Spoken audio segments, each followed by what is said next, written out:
నమస్తే, welcome to Signature with Kranthi. ఇవాళ మనతో ఉన్నటువంటి స్పెషల్ గెస్ట్ గతంలో కర్ణాటక ఇన్ఛార్జ్గా ఇప్పుడు తెలంగాణ సెక్రటరీగా వ్యవహరిస్తున్నటువంటి BJP party fire brand mass leader Akula Vijay గారు ఉన్నారు మనతో. ముందుగా వెల్కమ్ చేద్దాం. మేడం నమస్తే. నమస్తే క్రాంతి, బాగున్నారా? బాగున్నా మేడం, బాగుర్రా? బాగున్నాం. ఏమైంది మేడం, మొత్తం చల్లని వాతావరణం కనిపిస్తూ ఉంది బీజేపీ పార్టీకి సంబంధించి? చల్లని వాతావరణం, ఎందుకంటే 8 మంది ఎమ్మెల్యేలు గెలిచినాం కదా, మరి ఓటు శాతం కూడా పెరిగింది కదా, అంటే ఒక మంచి పరిణామం కదా. కాబట్టి రానున్న ఇప్పుడు పార్లమెంట్ ఎలక్షన్స్కి మంచి చల్లని వాతావరణంలో గొప్ప విజయం వైపు ప్రయాణం చేసే విధంగా మేము ఉన్నాం. బీజేపీ పార్టీ ఒక 8 సీట్లకే పరిమితమా 119 నియోజకవర్గాలలో? అది ఇప్పుడు నేను ఏమంటా అంటే 8 సీట్లు అంటే మాకు మొన్నటిదాకా 3 ఉండే కదా, 3 నుంచి అయితే 8 పోయింది కదా.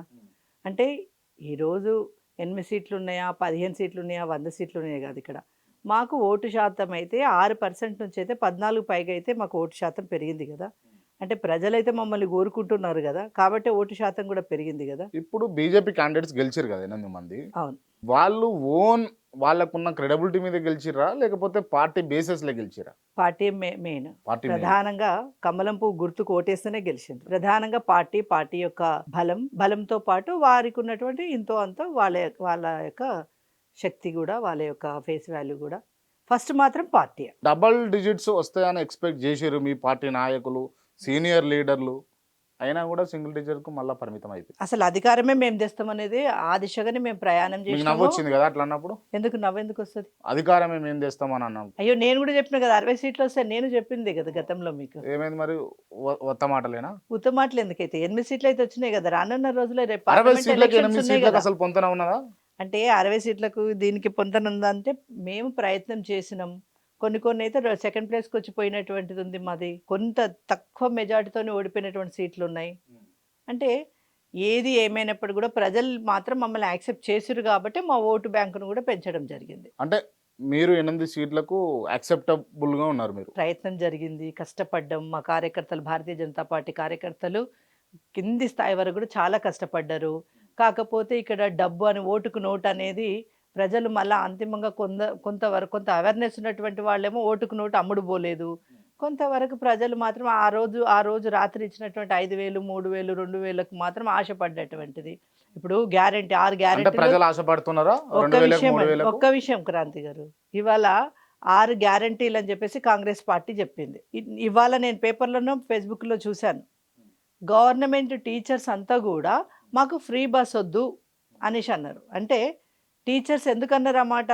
అవేర్నెస్ ఉన్నటువంటి వాళ్ళు కాబట్టి, దేశాన్ని, రాష్ట్రాన్ని, గ్రామాన్ని నడిపించేటువంటి టీచర్స్ కాబట్టి ఈ యొక్క ఫ్రీ గ్యారంటీ ఏవైతే ఇచ్చిరో, ఫ్రీ బస్ అనేది ఏదైతే ఇచ్చినరో దానివల్ల ఈ రాష్ట్రంకి ఇంకా అప్పులైతే తప్ప ఇక్కడ మేలు జరిగేది ఏం లేదని చెప్పేసి ఇవాళ 6 గ్యారెంటీల పేరుతోని ప్రజల్ని మోసం చేయడానికి ఇవాళ కాంగ్రెస్ పార్టీ ప్రయాణం చేసిన దిక్కుగా కొంత ప్రజలు ఆకర్షితులయ్యారు. మరి ఇప్పుడు మీరు ఇంటర్వ్యూలో భాగంగా మీరు బాగానే చెప్తున్నారు, బాగుంది. కానీ అసలు అసెంబ్లీలో కావచ్చు లేకపోతే బయట కావచ్చు బీజేపీ కూల్గా ఉన్నది. ఎందుకు కూల్గా? ఏం లేదు. ఎవరు గరం మీద ఉన్నారు? గరం అంటే ఏంటి? వచ్చేసి ప్రెస్ మీట్ లో ఎవరైనా పెడుతుర్రా?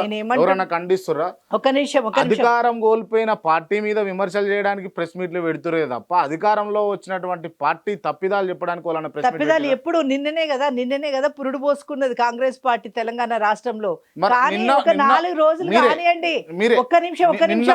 కొంచెం సమయం లేదు, నేను చెప్పేది వినండి. ఫస్ట్ మొన్ననే వాళ్ళు ప్రమాణ స్వీకారం కావచ్చు, కొత్తగా నియమితులైనటువంటి ముఖ్యమంత్రి తెలంగాణ రాష్ట్రానికి రేవంత్ రెడ్డి, ఇవన్నీ కూడా ఇప్పుడు ఒకటి ఇవాళ పార్టీలు ఇవన్నీ పక్కన పెట్టేస్తే మేము చాలా ఆలోచించేటువంటి భారతీయ జనతా పార్టీ మా పార్టీ.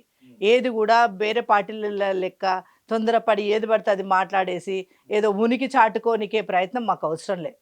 కొత్తగా ఏర్పడినటువంటి కాంగ్రెస్ పార్టీ తెలంగాణ రాష్ట్రంలో ఒక 4 రోజులు వాళ్ళకి సమయం ఇవ్వాలా. 6 గ్యారెంటీలతో ప్రజల మధ్యలోకి వచ్చిండ్రు. ఇవాళ ఫ్రీ బస్ అనేది ఇచ్చిర్రు. దీనివల్ల రాష్ట్రానికి ఆర్థిక నష్టం అనేది రేపు ఎట్లాగో ఇంకో 4 రోజులు అయితే తేలిపోతుంది. ఇంకోటి చెప్తా ఉన్నా, ఇంకా చాలా అనేక అంశాల మీద 6 గ్యారెంటీ కార్డులతో వాళ్ళు వచ్చిండ్రు. ఇవి ఎంతవరకు చేస్తారు, ఏం చేస్తారు? కొంత అయితే సమయం ఇవ్వాలి కదా. ఇవ్వకుండానే ఇవ్వాలే వాళ్ళు ప్రమాణ స్వీకారం చేయగానే రేపే కట్టెలు పెట్టుకొని మేమైతే రోడ్ల మీదకి రాలేం కదా. మరి ఇదంతా అవసరం లేదన్నమాట. మాకు కావాల్సింది తెలంగాణ రాష్ట్రం బంగారు రాష్ట్రం కావాలి. మరి ఈ బంగారు రాష్ట్రం కాంగ్రెస్ పార్టీ కొంచెం సమయం ఇస్తాం, ఏం జరుగుతుంది ఏం చేస్తారు చూస్తాం, చూసిన తర్వాత ఖచ్చితంగా ఎవరు ఇక్కడ ఏమైనా లోపాయికారి ఒప్పందాలు చేసుకుర్రా? కాంగ్రెస్ పార్టీ బీజేపీ పార్టీ ఒకటే అని అంటే కాదు అని అంటారు మీరు. ఎట్లాగా ఆ విషయం పక్కన పెడితే నాయకులతోటి కాంగ్రెస్ పార్టీ క్యాడర్ తోటి బీజేపీ పార్టీ పెద్ద క్యాడర్ ఏమన్నా ఒప్పందాలు చేసుకున్నారు? గతంలో కూడా నేను మీతోని విభేదించిన క్రాంతి ఏమని అంటే బీఆర్ఎస్ టీఆర్ఎస్ ఒకటి అంటారు మీరు, లేకపోతే కాంగ్రెస్ టీఆర్ఎస్. అంటే అధికారంలో ఉన్న పార్టీకి ఎప్పుడూ కూడా నాయకులు ఒత్తాసు పలుకుతున్నారు మీ బీజేపీ నాయకులు. అసలు మా భారతీయ జనతా మీరు మాట్లాడుతున్న మాట ఫస్ట్ వెనక్కి తీసుకోవాలి. నేను అది తీసుకోవాలి. మేము ఎవరు అధికారంలో ఉంటే వాళ్ళ దిక్కు మాట్లాడడం ఇది అసలు చేయం. ప్రజల పక్షాన ఉంటాం, ప్రజల వైపు ఉంటాం, ప్రజలకు అన్యాయం జరిగిన రోజు ప్రజలకు కావాల్సినటువంటి అంశాల మీద మాత్రమే మేము మాట్లాడతాం తప్ప వ్యక్తుల గురించో వ్యక్తుల యొక్క వాళ్ళ గురించి మాత్రం మేము మాట్లాడడం. ఇప్పుడు మీ పార్టీ అధ్యక్షుడు బాధ్యతలు మార్చి వేరే అధ్యక్షునికి ఇచ్చే అవకాశాలు ఉన్నాయా? అట్లాంటిది ఏముండదు, అలాంటి చర్చ కూడా అవసరం లేని చర్చ. ఎందుకంటే మేము ఇప్పుడు పార్లమెంట్, నేను ఒక పేపర్లో చదివిన బీజేపీ పార్టీ అధ్యక్షుని మార్పు అని చెప్పేసి. ఏది పడితే అది పేపర్లు ఎవరు పడితే వాళ్ళు ఎట్లా పడితే అట్లా రాసుకుంటా ఉంటే దానికి అన్నిటికీ సమాధానం పేరు చెప్పాలి. మోసిన పేపరే అరే రాసినటువంటి ఏదన్నా కావచ్చు. నేనేమంటా అంటే ఇప్పుడున్న పరిస్థితులలో భారతీయ జనతా పార్టీ అధ్యక్షుని మార్చి మళ్ళీ కొత్త కమిటీలు ఇవన్నీ లేదు. ఎందుకంటే ఇంకా 3 నెలలైతే parliament elections, April first week లో పార్లమెంట్ అసలు మీకు ఎలక్షన్ల ఎలక్షన్. మీద సీరియస్నెస్ ఉన్నదా మేడం? అంటే బీజేపీ పార్టీకి కావచ్చు, మీ నాయకులకు కావచ్చు. అసలు ఇట్లా ఈ విధంగా మాట్లాడడం అనేది కరెక్ట్ కాదేమో. ఎలక్షన్ల మీద సీరియస్నెస్ లేకుండానే మాకు 14% ఓటు బ్యాంక్ పెరిగిందా? మా కష్టం మా అధికారంలోకి రాలేదు మీరు. అరే అధికారం అనేది పక్కన పెట్టండి, ఓటు బ్యాంక్ పెరిగిందా లేదా? రేపు పార్లమెంట్ లో కూడా మాకు 10 దాకా వస్తాయి, ఖచ్చితంగా వస్తాయి. నరేంద్ర మోడీ మళ్ళీ 3వసారి పార్లమెంట్ లో. అవును వస్తాయి. మొన్న గతంలో చెప్పినట్టు 60 సీట్లు మాయ అన్నట్టు ఇప్పుడు 10 అవును, నేనేమంటున్నా అంటే ఇప్పుడు ఇక్కడ వచ్చే వరకు వేరు, అసెంబ్లీ అనే వరకు వేరుకు, ఇక్కడ మళ్ళీ పార్లమెంట్ అనే వరకు మాత్రం నరేంద్ర మోడీని చూస్తారు. ఖచ్చితంగా భారతదేశాన్ని ఇవాళ విశ్వగురు స్థానాన్ని తీసుకుపోయే విధంగా మోదీ గారు చేసినటువంటి గొప్ప ప్రయాణంలో మేము సైతం అని చెప్పేసి విశ్వగురు ప్రజలు స్థానం కూడా అని ఉంటారు. అన్నారు కదా మేడం. నా ప్రతి ఇంటర్వ్యూలో మీరు అవును. మోదీ గారు విశ్వగురు స్థానం అని చెప్తా ఉంటారు. అవును, అసలు విశ్వగురు స్థానం అంటే ఏంటిది? విశ్వగురు స్థానం అంటే యావత్ ప్రపంచం మొత్తం కూడా జేజేలు కొట్టేటువంటి పరిస్థితి. విశ్వగురు స్థానం అంటే ఆర్థిక స్వాలంబనలో భారతదేశం ఉండనీకి. విశ్వగురు స్థానం అంటే సస్యశ్యామలం కలిగినటువంటి భారతదేశాన్ని ఇంకా గొప్పగా చూపెట్టడం కోసం. విశ్వగురు స్థానం అంటేనే ఈరోజు బడుగు బలహీన వర్గాలు కావచ్చు, లేదా అసలు ఏది కూడా దేశంలో గొప్ప స్థానంలో ప్రజల యొక్క అభివృద్ధి, ప్రజల యొక్క మంచి చెడు అంతా కూడా గొప్ప స్థానంలో తీసుకెళ్లి దేశాన్ని ఆర్థిక స్వాలంబనలో కావచ్చు లేదా అభివృద్ధిలో కావచ్చు అనేక విషయాలలో దేశాన్ని ముందు నడిపించడమే ఇప్పుడు విశ్వగురు స్థానం అంటే. హైదరాబాద్ నడిబొడ్డున ఎన్నో ఆత్మహత్యలు, రేపులు, మానభంగాలు జరిగినాయి. ఇదేనా విశ్వగురు స్థానం అంటే? విశ్వగురు స్థానం అనేసి చెప్పడానికి ఈ రేపులు, ఎంతో మంది రైతులు ఊచకోత కోయబడ్డారు. రైతుల మీదకి కార్లు ఎక్కడ పోయినాయి? ఏడా అంటే మీ బీజేపీ పార్టీ నాయకులు మా పార్టీ నాయకత్వంలో మా పార్టీ ఉన్న ఇట్లాంటి మాటలు మాట్లాడొద్దని నేను మళ్ళీ చెప్తున్నా. భారతీయ జనతా పార్టీ విశ్వగురు స్థానానికి తీసుకుపోయే విధంగానే ప్రయాణం చేస్తుంది కాబట్టి ఇవాళ డిమానిటేషన్ కావచ్చు, త్రిబుల్ తలాక్ కావచ్చు, ఆర్టికల్ 370 కావచ్చు, రామ మందిరం కావచ్చు, ఇట్లా అనేక అంశాల మీద ఇప్పుడు మొన్న దళితుల ఏబిసిడి వర్గీకరణ విషయంలో ఇవాళ ఇదే హైదరాబాద్ లో పరేడ్ గ్రౌండ్ లో మందకృష్ణ మాదిగ గారు మీటింగ్ పెట్టి తప్పు, అది తప్పు అంటే ఇవాళ మాట్లాడిన క్రాంతి నువ్వు మాట్లాడే సమాధానం చెప్పాలి కదా. చెప్పండి. నేనేమంటున్నా అంటే ఎలక్షన్ల కోసం అయితే మరి దేశంలో యొక్క రాష్ట్రపతి ఎవరు? ఎలక్షన్ల కోసం పెట్టామా ఆమెని? అంటే కాదు ప్రధానమంత్రి చేయండి మేడం. ఒక గిరిజన బిడ్డను ప్రధానమంత్రి వస్తుంది, ఆ రోజు కూడా వస్తుంది, ఎప్పుడు వస్తుంది? తొందరలో వస్తుంది. ఎందుకంటే ఇప్పుడు బీసీ బిడ్డే కదా దేశ ప్రధాని, ఎవరు? బీసీ బిడ్డనే కదా. మరి ఎట్లా మాట్లాడుతున్నారు? ఒక బీసీ బిడ్డకుంటే మీరు ఓర్వలేరా? అంటే మన ఓసియా జరుగుతుంది. మొన్నటి దాకా రాష్ట్రపతి ఒక దళిత బిడ్డకే, మొన్నటి దాకా మళ్ళీ ఇప్పుడు గిరిజన బిడ్డకే ఇచ్చినాం రాష్ట్రపతి. అంటే భారతీయ జనతా పార్టీ ఈ దేశంలో ప్రధానమంత్రి అయిన వెనువెంటనే, బీజేపీ ప్రభుత్వం వచ్చిన వెనువెంటనే మీరు అన్నట్టే ఒక దళిత బిడ్డకి ఇచ్చినాం. మొత్తం భారతదేశానికి ఒక రాష్ట్రపతిగా ఇవాళ మళ్ళీ మొన్న కూడా ఒక గిరిజన బిడ్డకి ఇచ్చిన, ఒక సామాన్యమైన ఒక కుటుంబంలో పుట్టినటువంటి బిడ్డకి ఇచ్చినాం. ఇది విశ్వగురు స్థానం అంటే. కానీ పార్లమెంట్ లో ఇనాగ్రేషన్ అప్పుడు ఆ గిరిజన బిడ్డలకు ఆహ్వానం లేదు. సరే, ఇప్పుడు అనేక అంశాలు ఉంటే అక్కడ జరుగుతున్నటువంటిది పరిస్థితులను బట్టి ఏం జరిగిందో ఏందో దాని గురించి చర్చించి దాని గురించి ఏదో భూతద్దలు పెట్టి అంటే చూడడం ఏదో ఇదంతా కట్టబెట్టినట్టే మానేయాలి అసలు ఫస్ట్ అంటే ఆఫ్ ఆల్. ఏదంటే కట్టబెట్టినట్టు కట్టబెట్టి అట్లేం పనులు జరగదు, ప్రయత్నాలు అట్లేం ఉండదు, సంతకాలు అంతా అట్లేం ఉండదు. మాయి ఇప్పుడు నువ్వు ఏదో మహిళా బిల్లు ఉండాలమ్మా అన్నట్టుగా మహిళా బిల్లు ప్రవేశపెట్టినటువంటి గొప్ప ఘనత భారతీయ అది కూడా జనతా ఎలక్షన్ల పార్టీ. స్టంట్ కిందనే పెట్టిరు ఏం కాదు, అది ఏం కాదు. అది అది అంత అది పెద్ద ప్రభావితం అన్ని చేయలేదు ఎలక్షన్ అని ముడేస్తే ఎట్లా? ఆ. అట్లా కాదు మరి కదా. ఇప్పుడు ఏదైనా చేయరు మేడం ఇప్పుడు ఎలక్షన్ అన్ని చేసేది ఇప్పుడు చేయండి ఈ మూమెంట్ లో చేయండి నేనేమంటానంటే భారతీయ జనతా పార్టీ నరేంద్ర మోడీ గారు ఇవాళ భారతదేశంలో గొప్ప పాలన అందిస్తున్నాడు. ఇవాళ ప్రతి ఒక్క ప్రజల దగ్గరికే పాలనను తీసుకుపోయినటువంటి ఘనత భారతీయ జనతా పార్టీది. ఇవన్నీ మర్చిపోయేసి ఏదో మీద మాటలు మాట్లాడితే కొంచెం అంటే దేశాన్ని మీద మీద కాదు ఉన్నది యావత్తు మాట్లాడితే మీకు కోపం ప్రపంచం వస్తుంది అంతే. యావత్తు ప్రపంచం జేజేలు కొడుతుంది ఇలా భారతదేశానికి, నరేంద్ర మోడీకి. అందుకు మీరు గర్వపడరా? అది విశ్వగురు స్థానం కాదా?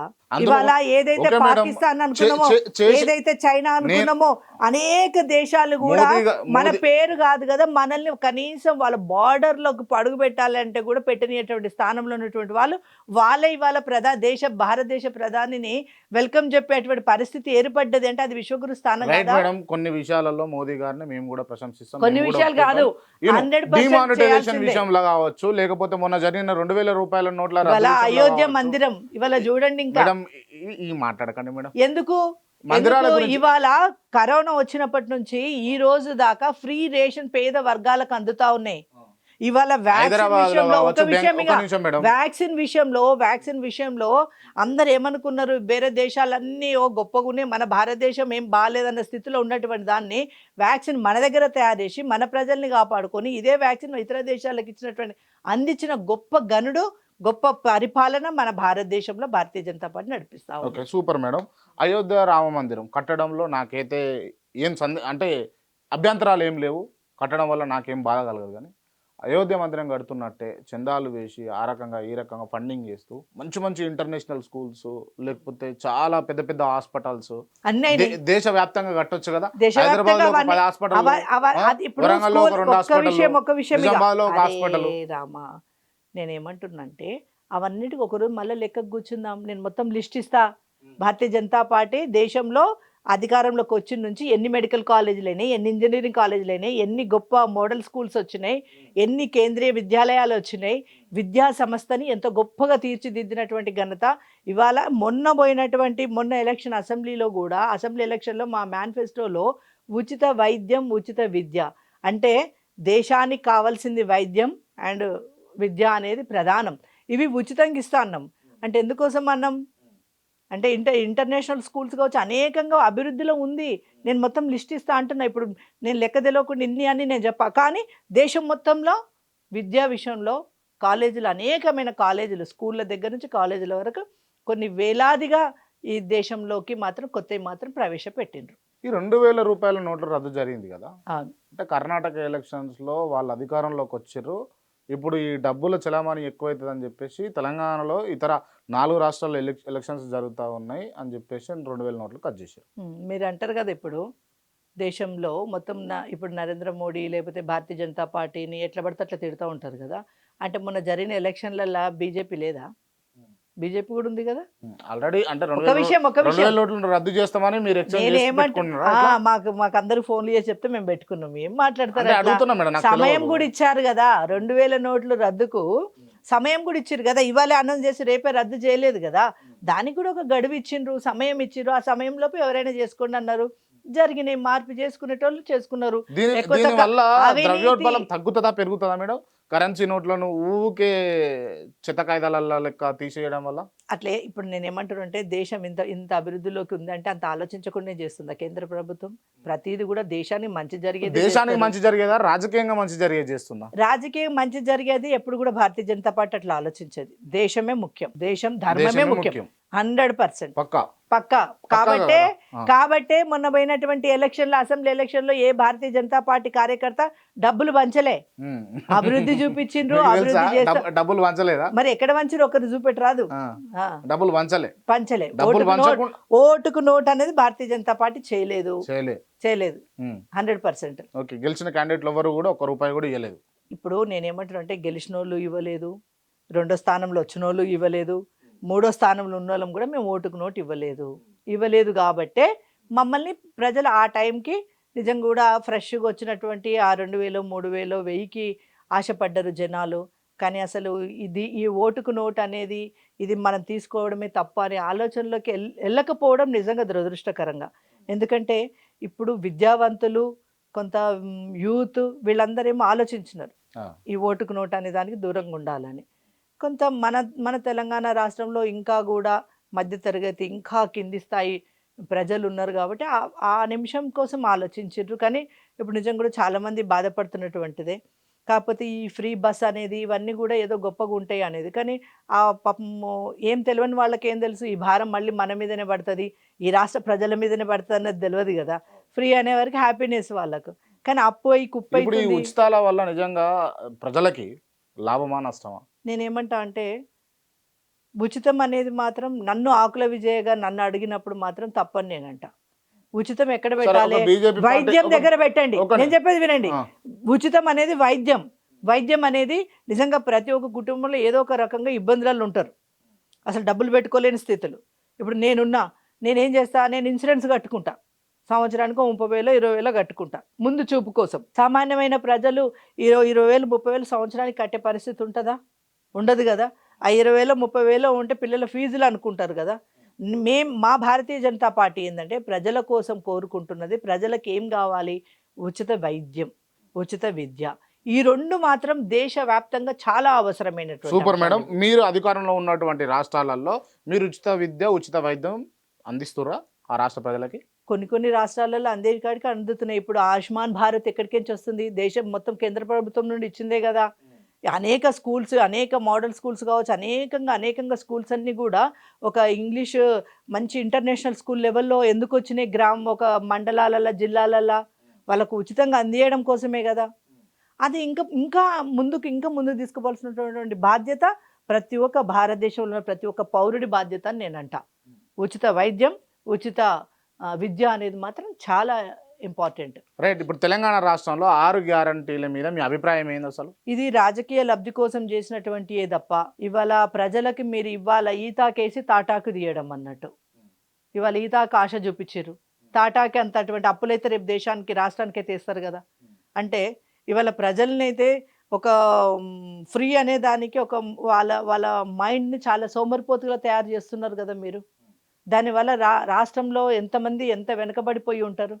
అది కాదు కదా. వాళ్ళ బ్రెయిన్కి పని పెట్టాలి, వాళ్ళ శక్తికి పని పెట్టాలి, అభివృద్ధిలో ముందుకు పోయేటట్టు చేయాలి తప్ప ఒక బద్ధకస్తులుగా తయారు చేయడం అనేది మాత్రం నిజంగా బాధ. అంటే ఈ ఫ్రీ బస్సుల వల్ల ఇందాక చర్చించినట్టు 2 మహిళలు ఒకటే చోట కాదు చాలా చోట్ల జరిగినాయి, ఇట్లా జుట్టు పట్టుకొని కొట్టుకుంటున్నారు సీట్ల గురించి. అది ఈ రాష్ట్రమా కర్ణాటక కావచ్చు, అది ఈ మధ్యన ఫేస్బుక్లో వేసినట్టున్నారు బహుశా.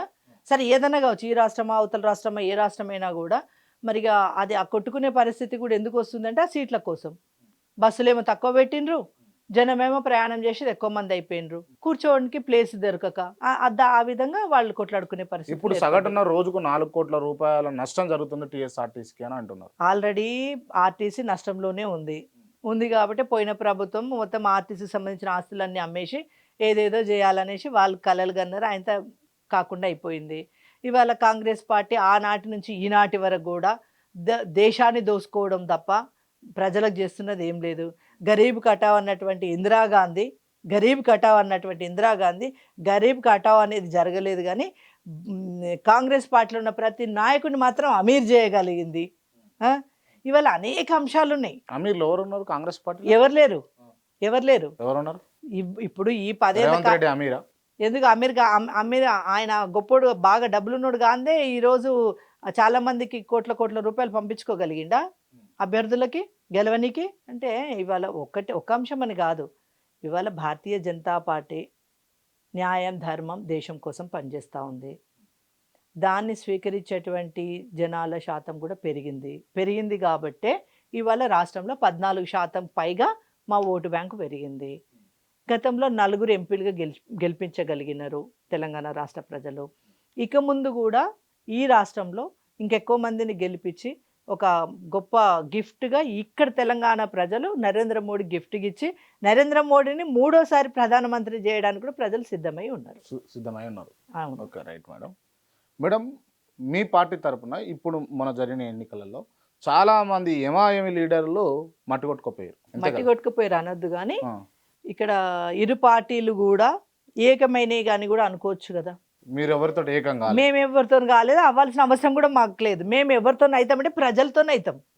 ప్రజల కోసమే పనిచేస్తాం, ప్రజల కోసమే అంటే ఉన్నాం. ఒక ఫక్తు రాజకీయ నాయకురాల్లాగా మాట్లాడుతున్నారు మీరు, అంతే నేను కదా? రాజకీయ నాయకురాలనే. ఫక్తు.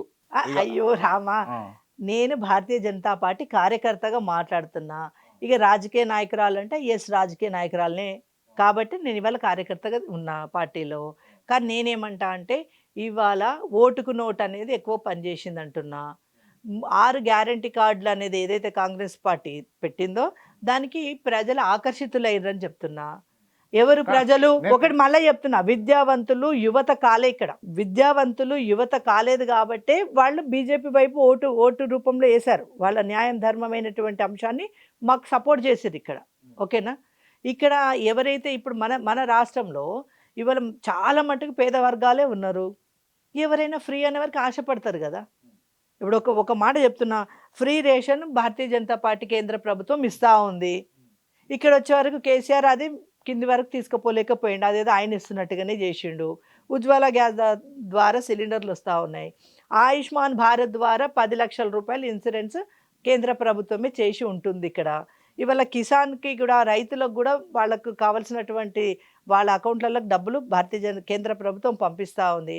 స్వచ్ఛ భారత్ పేరుతోని ఈ ఎల్ఈడి బల్బులు కావచ్చు, రోడ్లు, సీసీ రోడ్లు, అసలు చిన్న చిన్న గ్రామాలలో ఒక్కొక్క ఇల్లు కూడా సీసీ రోడ్లు పడ్డాయి. ఆ ఘనత భారతీయ జనతా పార్టీది కాదా? అంటే ఏది ఏమైనప్పటికీ కూడా ప్రజలు ఇచ్చినటువంటి తీర్పుకి మేము తప్పకుండా శిరస్సు వంచి ఇప్పుడు స్వాగతిస్తాం. ఈ స్కీమ్స్ ఏవైనా కానీ, ఈ బల్బులు కావచ్చు, సీసీ రోడ్లు కావచ్చు, ఉచిత రేషన్ కావచ్చు, లేకపోతే ఆరోగ్యశ్రీ కావచ్చు, ఇటువంటి పథకాలు ఏవైనా కూడా, ఆయుష్మాన్ భారత్ ఇటువంటి ఏవైనా కూడా ప్రజలకు ఉచితంగా ఇవ్వాల్సిన బాధ్యత ప్రభుత్వాలది ఉంటుంది. అయినా కూడా ప్రభుత్వాలు వాళ్ళ అంటే ఆ పార్టీల ఫండింగ్ నుంచో లేకపోతే వాళ్ళ ఉన్నటువంటి ఆస్తుల నుంచి కాదు కదా, ప్రజల మీద పన్నుల నుంచి వసూలు చేసి. నేనేమంటా అంటే ఆయుష్మాన్ భారత్ అనేది ప్రజలకి ఇన్సూరెన్స్. ఎందుకోసం మనం దాన్ని ఏర్పాటు చేసినాం? అది అవసరం కాబట్టి, ఉచిత వైద్యం అవసరం కాబట్టి ఇక్కడ. కానీ ఉచిత బస్సు అవసరం లేదే. మొన్న ఏదో ఒక ఛానల్ వాళ్ళు మీలాంటి వాళ్ళే ఒక ఉమెన్కి ఒక మైక్ పెట్టారు. మీరు ఎక్కడ పోతున్నారంటే పెగ్నాపూర్ నుంచి, హైదరాబాద్ నుంచి పెగ్నాపూర్ అన్నది. ఎట్లా అనిపిస్తుంది మీకు ఈ ఫ్రీ బస్సు అంటే, నేను ఫస్ట్ టైం ఎక్కినా అన్నది. వాళ్ళు ఏమనంటే ఇంతకుముందుకు ప్రయాణం చేసినప్పుడు ఏమనిపించిందంటే, ఇంతకుముందు నేను ఎప్పుడు బస్సు ఎక్కలేదు, ఇదే ఫస్ట్ టైం అన్నది. అంటే ఫ్రీ అంటే అంత అసలు బస్సు ఎక్కని వాళ్ళు కూడా ఎక్కి ఫ్రీ అంటే ఓ 100 రూపాయలు కలిసి వస్తున్నాయి, 500 కలిసి వస్తున్నాయి. అటువంటి దౌర్భాగ్య మానసిక స్థితి ప్రజలలో ఉండడం నిజంగా బాధాకరం అంట. ఫ్రీ అనేది విద్య వైపు చూడండి, ఫ్రీ అనేది వైద్యం వైపు చూడండి. ఈ రెండు దేశానికి అవసరం, ప్రజలకు అవసరం. కానీ ఫ్రీ బస్ ఎక్కాల్సిన అవసరం అనేది అది ప్రజలకు అవసరం లేదు. కానీ సోమరిపోతులో తయారు చేసినటువంటి ఈ పార్టీల మీద బాధేస్తుంది. రేపు మా రాష్ట్రానికి ఉండబోయే అప్పుల గురించి ఆలోచిస్తే ఇంకా బాధాకరంగా ఉంది ఇక్కడ. ఈ ఏమాయమి ఇందాక లీడర్లు అన్నాను కదా, ఆ లీడర్లు ఓడిపోవడానికి కారణం ఏమై ఉంటుంది? నేనేమంటా, అప్పుడు చెప్తున్నా, ఇప్పుడు చెప్తున్నా, ఆ నిమిషం పోలీసు వ్యవస్థ పూర్తి స్థాయిలో టీఆర్ఎస్ పార్టీకి పనిచేసింది. ఈ 6 గ్యారెంటీ అనేది అవసరం లేని గ్యారెంటీలు ఇచ్చిన కాంగ్రెస్ పార్టీ పనిచేసింది. వీళ్ళిద్దరు కూడా మళ్ళీ రేపు అనగా ఓట్లు అనగా డబ్బులు ఒక ప్రవాహం వల్ల లెక్క పంచడం జరిగింది. భారతీయ జనతా పార్టీ ఓటుకు నోటు అనేది ఇవ్వలేదు. కాబట్టి ఆ నిమిషం వచ్చిన 1000-2000 ఒక పేదింట్లోకి ఒక ఓటుకు 5,000 రూపాయలు ఇచ్చినప్పుడు ఆ నిమిషం నిజాయితీ గల ప్రజలు, మా తెలంగాణ ప్రజలు నిజాయితీ గల్లు, అయ్యమ్మ వీళ్ళు 5,000 రూపాయలు ఇచ్చారు, ఈ 5,000 అంటే నేను ఓటేయాలి అనుకున్నారే తప్ప ఈ 5,000 రూపాయలతో రేపు మనం నష్టపోతాం అనేది ఆలోచించలేకపోయారు కొంతవరకు. అందరు అనట్లే, నేను కొంతవరకు ఆ కొంత ఏదైతే ఓటు బ్యాంక్ ఉందో వాళ్ళు గెలవడానికి కారణమైంది ఇక్కడ. మళ్ళీ మా హేమాహేమి నాయకుల మీద ఈ 4 ఈ 5 అసెంబ్లీలో అడుగు పెడితే, ఇవాళ కేసీఆర్ కావచ్చు, రేవంత్ రెడ్డి కావచ్చు, ఈ 4-5 ఉన్నారు అంటే ఎట్లాగో అసెంబ్లీని గడగడలాడిస్తారు. తెలంగాణ ప్రజలకు ఈ 6 గ్యారెంటీ ఏదైతే ఉందో అది ఏ విధంగా ప్రవేశపెడతారు అనేది నిగ్గదీస్తారనే భయానికి వీళ్ళని అసెంబ్లీలోకి రాకుండా వాళ్ళు ముందు జాగ్రత్త పడ్డారు. అంతే సింపుల్. రైట్. ఒకవేళ అంటే రఘునందన్ రావు గారు గెలుస్తారు అనుకున్నాం, ఈటల రాజేందర్ గారు అటు నుంచి అరవింద్ గారు అటు బండి సంజయ్ గారు. చాలా మంది గెలుస్తారు అనుకున్న వాళ్ళందరూ తలకిందులయ్యారు కదా. అదే నేను ఇప్పటిదాకా చెప్తున్న ఈక్వేషన్స్ అంటున్నా నేను. ఈ ఈక్వేషన్స్ వల్లనే 100% అక్కడ వీళ్ళ అసెంబ్లీలో అడుగు పెట్టద్దు.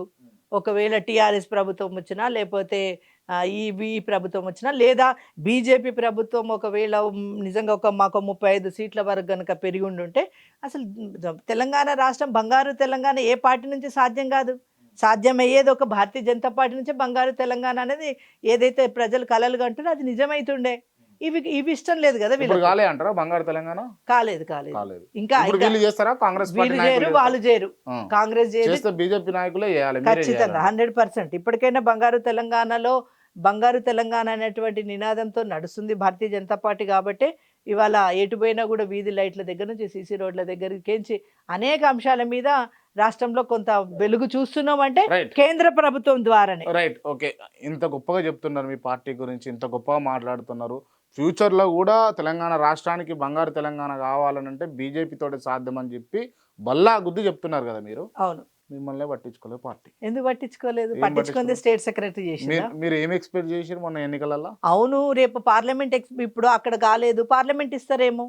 పార్టీ నేనేమంటున్నా అంటే అవును ఖచ్చితంగా.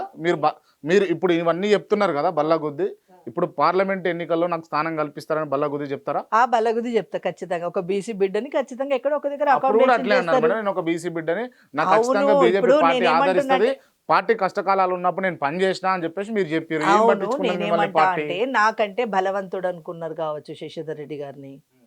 ఇట్లా ఈక్వేషన్స్ లల్లా తనకి ఇచ్చింది. బలహీనతలు పనిచేస్తాయా బీజేపీ పార్టీకి?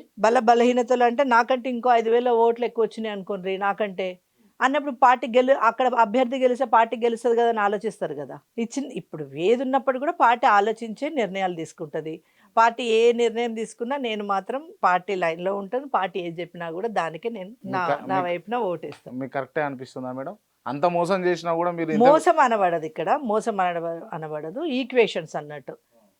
ఇవాళ సికింద్రాబాద్ పార్లమెంట్లలో ఈక్వేషన్స్లలో ఏ రకంగా ఏమనుకున్నారో పార్టీ అధిష్టానం ఏ విధంగా నిర్ణయం తీసుకుంటే ఆ నిర్ణయానికి నేను రైట్.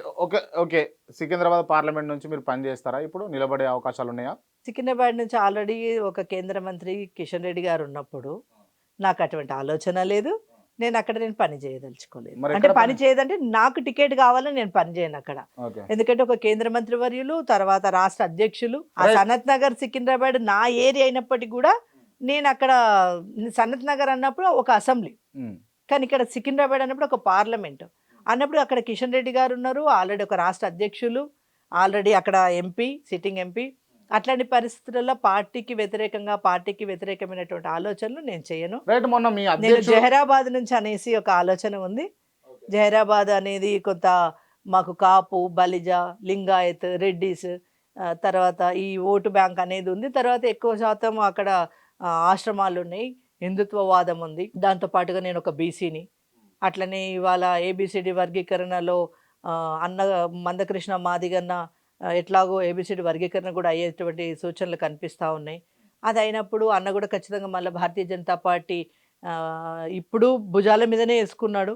రానున్న పార్లమెంట్ ఎలక్షన్లో కూడా ఆయన భుజాల మీద వేసుకొని అక్కడ జహీరాబాద్ పార్లమెంటులో నేను ఆయన సోదరిగా నాకు పూర్తి స్థాయిలో మద్దతు ఇచ్చి మాదిగా ఓటు బ్యాంకును కూడా బీజేపీ వైపు తింపనికి అవకాశం ఉంది. రకరకాల ఈక్వేషన్స్లలో నాకు అవకాశం వస్తుంది. పార్లమెంట్ నుంచి ఎక్స్పెక్ట్ చేస్తున్నాను. అవును, ఆల్రెడీ జహీరాబాద్ పార్లమెంట్ నుంచి వేరే పర్సన్ కూడా ఒక అతను ఉన్నాడు. సరే, ఇప్పుడు ఎవరున్నా ఏమున్నా ఒక సీనియర్ నాయకురాలని. ఇప్పుడు ఇక్కడ సనత్ టికెట్ విషయంలో అనేక ఈక్వేషన్స్ జరిగినాయి, కానీ జహీరాబాద్ పార్లమెంట్కి పోయినప్పుడు ఖచ్చితంగా నాకే. Right, okay. మంచి జరిగితే నేను కూడా సంతోషిస్తాను. మీకు కూడా ఒకవేళ పార్లమెంట్ స్థానం కల్పించిన తర్వాత మీరు గెలవాలని నేను కూడా కోరుకుంటున్నాను. Thank you. ఒకవేళ అలా జరగలేదు, అసలు సీటే కల్పించలే, సరే కల్పిస్తే గెలుస్తారేమో అది వేరే విషయం, సీట్ ఇవ్వలేదు, అప్పుడన్నా ఒప్పుకుంటారా బీజేపీ పార్టీ మోసం చేస్తుంది? అసలు ఒప్పుకోను. అప్పుడు కూడా ఎప్పుడు ఒప్పుకోను. భారతీయ జనతా పార్టీ ఎవరికి మోసం చేయదు. భారతీయ జనతా పార్టీ పరిస్థితులను బట్టి పరిస్థితులకు తగ్గట్టుగా పార్టీ బాగుండాలి. ఇక్కడ వ్యక్తులు కాదు. ఆకుల విజయ వ్యక్తి మాత్రమే. భారతీయ జనతా పార్టీ అది పార్టీ లైన్లో, పార్టీ సిస్టంలో పార్టీకి ఏ రకంగా మేలు జరుగుతుంది అనుకున్నప్పుడు అదే విధంగా నేను కూడా నా అడుగులు కూడా ఉంటాయి. అంతే. మోసం అనేది భారతీయ జనతా పార్టీ ఎవరికి చేయదు, చేయబోదు కూడా. ఇక ఎవరన్నా ఒకవేళ మాకు మోసం చేసింది అని అనుకుంటే పాపం వాళ్ళ వాళ్ళ వాళ్ళ ఆలోచన అది కావచ్చు. దాన్ని సరే దాన్ని మేడం, అంటే తప్పుపట్టను. పార్టీ మోసం చేయదని అంటే ఓకే, ఒప్పుకుంటా. కానీ పార్టీలో ఉన్నటువంటి అధ్యక్షులు కావచ్చు, ఉపాధ్యక్షులు కావచ్చు, కార్యవర్గ సభ్యులు కావచ్చు, వీళ్ళు మోసాలు చేయరా? అసలు ఎవరు చేయరు. అస్సలే.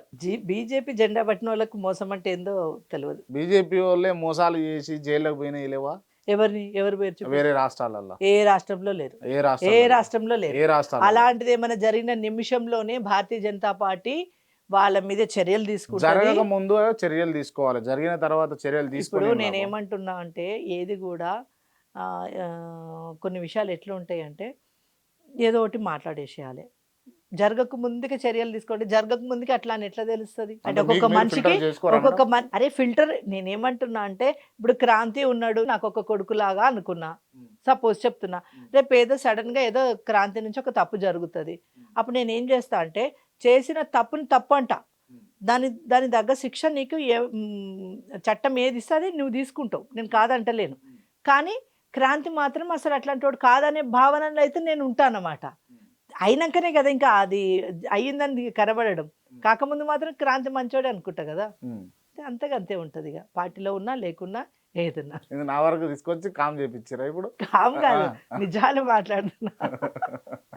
నిజాలు మాట్లాడుతున్నా. ఆకుల విజయ్ గారు అని అంటే బీజేపీ పార్టీకి ఎంతో కష్టపడి పనిచేసి కష్టకాలంలో కూడా తను ముందుండి నడిచి ఒక మహిళగా పార్టీ ఏ పని అప్పచెప్తే ఆ పని చేసుకుంటా అటు కర్ణాటక కావచ్చు, ఇప్పుడు తెలంగాణ రాష్ట్రంలో కావచ్చు, చాలా పనులు మీరు చురుగ్గా చేశారు.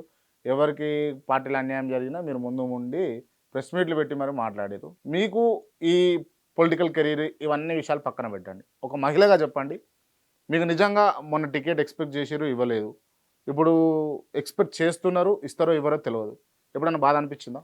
సహజం కదా బాధ అనేది. అంటే ఇప్పుడు పొలిటికల్గా పక్కన పెట్టేస్తే, మీరే అంటారు కదా అది ఒక నిమిషం రాజకీయాలు పక్కన పెట్టేస్తే డెఫినెట్గా ఉంటుంది. ఎందుకంటే భారతీయ జనతా పార్టీలో నేను జాయిన్ అయిన రోజు 2013లో భారతీయ జనతా పార్టీలోకి ఎందుకు వేరు, ఏముంది పార్టీలో అన్నోళ్ళు కూడా నాతో చాలామంది ఉన్నారు. అసలు పార్టీ ఏం లేదు, నువ్వు ఇంత పెద్ద సోషల్ టాయిలెట్స్ ద్వారా ఇంత పెద్ద యాత్ర చేసి స్టేట్ ఉమ్మడి రాష్ట్రంలో, అప్పుడు ఉమ్మడి రాష్ట్రం ఆంధ్రప్రదేశ్, అంత పెద్ద రాష్ట్రంలో అంత పెద్ద పేరు తెచ్చుకొని అసలు పార్టీ ఏం లేదు, ఇప్పుడు నువ్వు అందులో పోయి ఏం చేస్తావు అన్నోళ్ళు కూడా చాలామంది ఉన్నారు. కాకపోతే భారతీయ జనతా పార్టీ 2014లో నరేంద్ర మోడీ గారు ప్రధానమంత్రి అవుతాడని చెప్పేసి నా భర్త అయినటువంటి మోహన్ రెడ్డి గారి అనాలిసిస్ అన్నమాట. ఒక జాతీయ పార్టీ, ఒక నిర్మలా సీతారామన్ గారు లాంటి వాళ్ళు ఒక స్టేట్ ఎగ్జిక్యూటివ్ మెంబర్ నుంచి ఈరోజు అప్పటికి ఆమె స్పోక్స్ పర్సన్గా ఉన్నారు దేశంలో. భారతీయ జనతా పార్టీకి స్పోక్స్ పర్సన్గా, నేషనల్ స్పోక్స్ పర్సన్గా ఉన్నారు.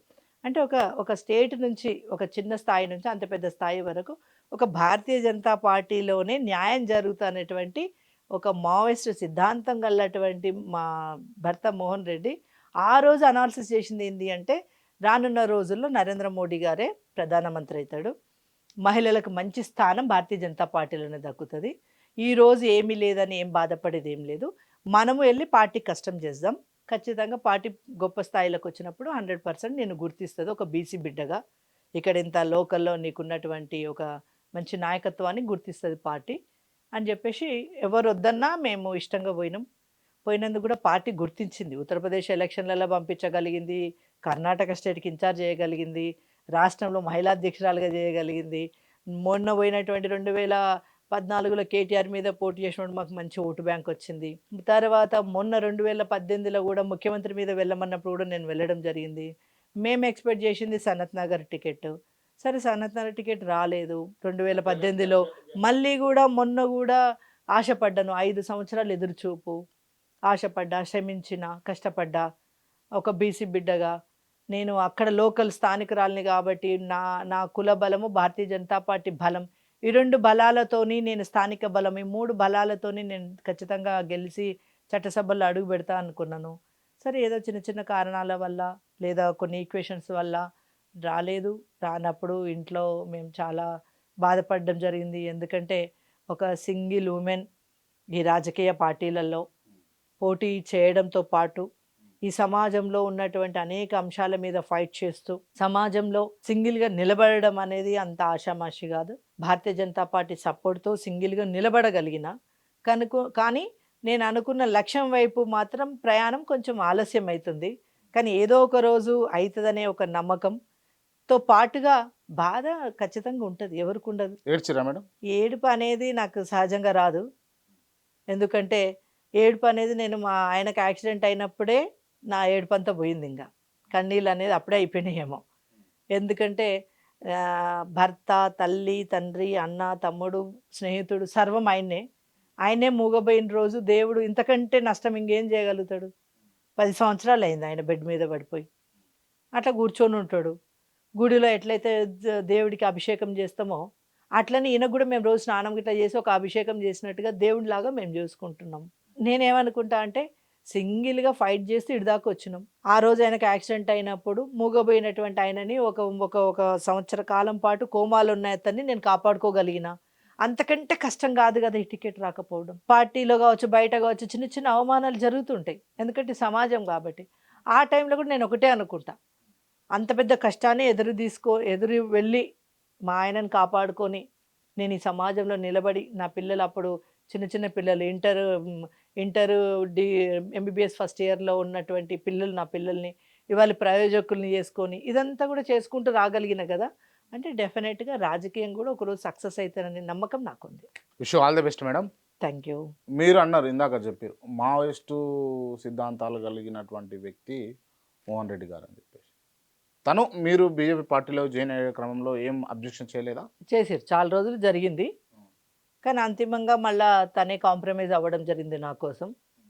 6 months వరకు పార్టీలకు రమ్మని చెప్పేసి కిషన్ రెడ్డి గారు, లక్ష్మణ్ అన్న వీళ్ళందరూ కూడా మమ్మల్ని పిలుస్తున్నప్పటికి కూడా మాకు వారధిగా మందకృష్ణ అన్న ఉండే, పార్టీలోకి వెళ్తే బాగుంటుందేమో అక్క పిలుస్తున్నారు అని చెప్పేసి.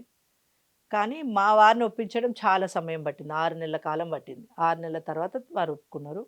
ఒప్పుకున్న తర్వాత మేము పార్టీలోకి వెళ్ళాం. రైట్. మందకృష్ణ గారితోటి మీకున్నటువంటి రిలేషన్ ఏంటిది అసలు? అన్న ఒక ఉద్యమకారుడు, మేము ఎప్పుడు ఉద్యమాలలోకించి వచ్చిన వాళ్ళమే. ప్రశ్నించేటువంటి గొంతు అన్నది, మాది ప్రశ్నించేటువంటి గొంతు.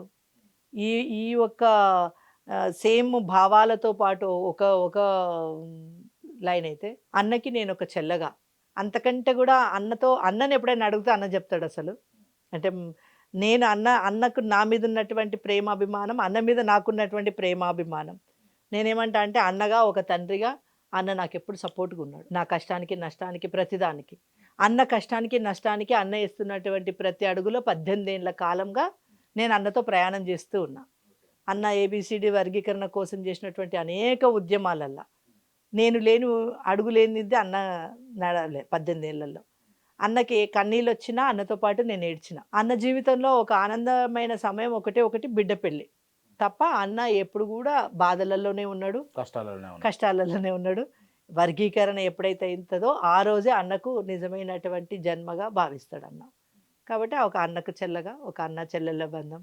ఇవాళ చాలామంది అంటారు రాజశేఖర్ సబితా ఇంద్రారెడ్డి లెక్క, రేవంత్ రెడ్డి సీతక్క లెక్క, మందకృష్ణ అనేది కూడా అదే బంధం కదా, ఏదో ఒక రోజు నీకు న్యాయం జరుగుతుందిలే అనేసి. సరే, న్యాయం అన్యాయం అనేది ఇవన్నీ పక్కన పెట్టేస్తే ఒక అన్న చెల్లెల బంధం మాత్రం ఎప్పటికీ శాశ్వతంగా ఉండేటువంటి బంధం. మందకృష్ణ గారిని అంటే రానున్న రోజులలో ఏ స్థానంలో చూడొచ్చు? మీరు ఒక చెల్లగా చెప్పండి తనకి. స్థానం అంటే గతంలో కూడా అన్న ఏబిసిడి వర్గీకరణ ఈ యుద్ధం చేస్తున్నటువంటి ఉద్యమ బాటలో అనేక అవకాశాలు వచ్చినాయి. టీడీపీ వాళ్ళు ఇచ్చినటువంటి వాళ్ళు కావచ్చు, వైఎస్ఆర్ గారు ఇచ్చిన స్థానం కాదు ఇక్కడ. ఆ స్థానం అంటే ఆయన ఎప్పుడో కేంద్ర మంత్రి అయిపోతుండే, కాంగ్రెస్లో పోతే కేంద్ర మంత్రి అవుతుండే, చంద్రబాబు నాయుడుతోనైతే రాష్ట్ర మంత్రి అవుతుండే. కానీ అది కాదు అన్నకు కావాల్సిందల్లా తన జాతికి న్యాయం జరగాలి. ఏబిసిడి వర్గీకరణ తమాషా ప్రకారం, లెక్కల ప్రకారం, ప్రజల లెక్కల ప్రకారం, వాళ్ళ యొక్క జనాభా లెక్కల ప్రకారం వాళ్ళకి ఏబిసిడి వర్గీకరణ, మాలలు ఏదైతే వాళ్ళ హక్కుని, వాళ్ళ రాజకీయ రిజర్వేషన్ కావచ్చు, విద్యా రిజర్వేషన్ కావచ్చు, ఉద్యోగ రిజర్వేషన్ కావచ్చు, ఏ రకంగా చూసినా కూడా తక్కువ పర్సంటేజ్ ఉన్నటువంటి మాలలు ఎత్తుకుపోతూ ఉన్నారు మా హక్కులని. మా హక్కులు మాదేలకు జరగాల్సినటువంటిది ఏది కూడా మాకు జరుగుతున్నటువంటి ఉద్యమం ఏదైతే ఉందో అది సక్సెస్ అయిన రోజే అదే గొప్ప స్థానంగా నేను ఫీల్ అవుతున్నా. ఓకే, ఇప్పుడు దాదాపు మీరు దగ్గర నుండి చూస్తున్నారు కదా, మందకృష్ణ గారు ఈ ఏబిసిడి వర్గీకరణ ఉద్యమ పోరాటం తీసుకొచ్చి ఎన్ని సంవత్సరాలు అయితే ఉంది? 30 సంవత్సరాలు. 30 సంవత్సరాల నుంచి పోరాటం చేస్తూ ఉన్నా కూడా ఈ ఏబిసిడి వర్గీకరణ ఎందుకు జరుగుతలేదు అంటారు? నేనేమంటున్నా అంటే ఆ యొక్క పెయిన్ని అర్థం చేసుకున్న వాళ్ళు ఎవరు దొరకలే ఇప్పటిదాకా, అందరు రాజకీయంగా వాడుకున్న వాళ్ళే తప్ప. ఇప్పుడు నెక్స్ట్ కేవలం నరేంద్ర మోడీ గారు మాత్రమే, నరేంద్ర మోడీ గారికి మాత్రమే ఆ దళితుల బాధ ఏందనేది అర్థమైంది ఇక్కడ. రైట్, మోడీ గారు కూడా అధికారంలోకి వచ్చి దాదాపు 10 ఏళ్ళకి వస్తుంది. అవును, 10 10 ఏళ్ళ నుంచి కూడా కానీ ఇప్పుడు దేశంలో ఒక్క అంశం లేదు, ఇక్కడ అనేక అంశాలు ఉన్నాయి. ఒకటి సాల్వ్ చేసుకుంటా వస్తున్నారు. ఇది కూడా ఖచ్చితంగా సాల్వ్ అవుతుంది. అవుతుందా? 100% పక్కా చేస్తారా మరి? అవును అవును. మీరు ముందుండి సహకరిస్తారా? మేము ముందుండి కదా ఎన్నుకుండి వేడుకుంటాం. మేడం, ఓకే, ఇవన్నీ విషయాలు పక్కన పెడితే అసెంబ్లీ సమావేశాలు జరుగుతూ ఉన్నాయి కదా. అసెంబ్లీ సమావేశాలలో గవర్నర్ గారు ఇచ్చినటువంటి ప్రతిపాదనను చదువుతూ చెప్పినటువంటి అంశాలపైన కేటీ రామారావు గారు, హరీష్ రావు గారు స్పందించినటువంటి విధానం పైన మీరేం స్పందిస్తారు? టిఆర్ఎస్ గవర్నమెంట్ ఉన్నప్పుడు, టిఆర్ఎస్ ప్రభుత్వం ఉన్నప్పుడు అసెంబ్లీ నడుస్తున్నంతసేపు ఎక్కువ శాతం మాట్లాడింది హరీష్ రావు, కేటీఆర్ఏ. ఏ మంత్రులకు లేనటువంటి మల్లారెడ్డి కూడా మాట్లాడింది. నేనేమో తక్కువ, వీళ్ళందరూ తక్కువ. అప్పుడు వాళ్ళే, ఇప్పుడు వాళ్ళే. ఇవాళ గవర్నర్ గారు దాని మీద వీళ్ళు విభేదిస్తూ ఉన్నారు కదా. నేనేమంటా అంటే, మరి ఒకప్పుడు మీ తండ్రే చెప్పిండు కదా, కేసీఆరే చెప్పిండు కదా, ప్రభుత్వం ఎవరుంటే వాళ్ళు రాసిచ్చిందే మాట్లాడతారు, వాళ్ళ ప్రత్యేకంగా ఏముండదని. ఇవాళ ఎందుకు గవర్నర్ ఎందుకు తప్పుపడతా ఉన్నారు? నేను అడుగుతా ఉన్నా. నిజంగా కూడా ఇప్పుడు స్వతంత్రమైన పాలన ఇన్ని రోజులు జరుగుతున్నాయి అన్నీ కూడా కొంత దానికి ఈ రజాకారుల పాలనని అంతమందేటట్టుగా అయితే ఇప్పుడు జరగబోతుందేమని ఆశించి మాట్లాడడంలో తప్పేముంది? మీరు ఎప్పుడు చూడు ముళ్ళ కంచెలు వేసుకొని పాలించారు తెలంగాణ రాష్ట్రంలో. ఇవాళ పార్టీలను పక్కన పెట్టేద్దాం, మనం రాష్ట్రానికి ఏది మంచి జరుగుతుంది దాని గురించి మాట్లాడదాం. దీని గురించి వదిలేసి ఎంతసేపు అసలు మొన్న ఎప్పుడో ఒక సందర్భంలో హరీష్ రావు చెప్తా ఉన్నారు, ఈ ప్రభుత్వం మన మీద కేసులు కూడా పెడుతుంది కార్యకర్తల మీద అని. అసలు నువ్వెందుకు భయపడతా ఉన్నావు? అసలు మీరెందుకు ఉలికి పడుతున్నారు? అంటే కాళేశ్వరం లేవనెత్తుతారు, ఎట్లాగూ నా మీద కేసులు అవుతాయి అనేసేనా? దాన్ని అదేదో డైరెక్ట్ చెప్పు, నేను కాళేశ్వరంలో అవినీతి చేసినా నా మీద కేసులు అయితే కార్యకర్తలారా మీరు భయపడకుండ్రి, నేను 6 నెలల ఏడాది లోపలుండి బయటకు వస్తాను, ధైర్యంగా చెప్పు. గట్లా ఉంటుంది. కానీ కాళేశ్వరంలో హరీష్ రావు గారు తప్పు చేసిరాను 100% అవుతుంది కూడా, జరుగుతుంది కూడా, అవన్నీ తీస్తారు. తీయకపోతే ఇక రేపు జరగబోయేది ప్రజలే చూస్తారు. ఇవాళ కవితను అరెస్ట్ చేయలేదు అని బీజేపీ పార్టీ కవితను అరెస్ట్ చేయలేదని ప్రజలు ఎట్లా మా మీద నెగిటివ్కి వెళ్ళిపోయినరు? అసలు కవిత అరెస్ట్కి బీజేపీ పార్టీకి సంబంధం లేదు, కానీ ప్రజలు ఎక్కడ ఇబ్బంది పడ్డారు? అరే ఇంత లిక్కర్ స్కామ్ చేసినటువంటి కవితను ఎందుకు అరెస్ట్ చేయలేదు బీజేపీ అనేది ఇబ్బంది పడ్డారు కదా. రేపు హరీష్ విషయంలో కూడా గదే జరుగుతుంది. కాళేశ్వరంలో మేడిగడ్డ అయితే ఏకంగా మనందరం చూసినాం కదా, ఒక పిల్లర్ అయితే వంగిపోయి ఉన్నది కదా, అది ఎవరి వల్ల జరిగింది? ఏ కన్స్ట్రక్షన్ లో అయినా ఇప్పుడు మనమే బ్రహ్మాండంగా అది ఇల్లు వేరు. ఇది నేనేమంటా అంటే, ఇది దేశానికి రాష్ట్రానికి సంబంధించినటువంటిది. ఎంత జాగ్రత్తగా ఉండాలి. నేను ఒకటే చెప్తా, ఉలిక్కిపడు టిఆర్ఎస్ కే సొంతం. వాళ్ళు ఆ అసెంబ్లీలో కూడా ఇంకా వాళ్ళే రాజ్యాధికారంలో ఉన్న ఫీలింగ్ లో ఉన్నారు. అది నాకు ఆశ్చర్యం వేస్తా ఉంది. నేనేమంటా, ఆ రోజు స్పీకర్ ని మీ చేతిలోనే పెట్టుకుంటారు, ఆ రోజు స్పీకర్ మీ కరసైగలతోనే మాట్లాడే విధంగా ఉంచుకుంటారు. ఇప్పుడు కూడా ఇంకా మీరు ఆ భ్రమలలో, నేనేమంటున్నా, ఇంకా ఆ భ్రమలలో ఎందుకుంటున్నారు అంటున్నా. మీరు అధికారంలో లేరు ఇక్కడ.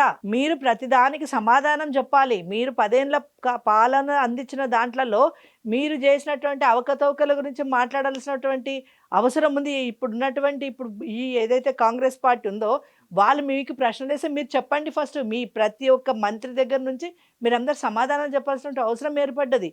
ఇవన్నీ కూడా ప్రజలు గమనిస్తున్నారు. ఇంకా రానున్న రోజుల్లో అనేకంగా మార్పులు చేర్పులు జరుగుతాయి. ఇవాళ కాంగ్రెస్ పార్టీ రేపు ఇచ్చినటువంటి 6 గ్యారంటీ కార్డులు ఏ విధంగా అమల్లో పెడుతుంది, అమల్లో పెట్టకపోతే మేమెట్లా ఉద్యమించాలి, ఇవన్నీ కూడా మా దగ్గర కూడా మంచి గట్టి ప్రణాళిక ఉందని నేను తెలియజేస్తున్నాను. ఇప్పుడు రాబోయే పార్లమెంట్ ఎన్నికలన్నా మీకు సముచిత స్థానం కల్పించి బీజేపీ పార్టీ హక్కున చేర్చుకుంటుందని ఆశిస్తున్నా. Thank you so much madam. Okay, thank you Kranti.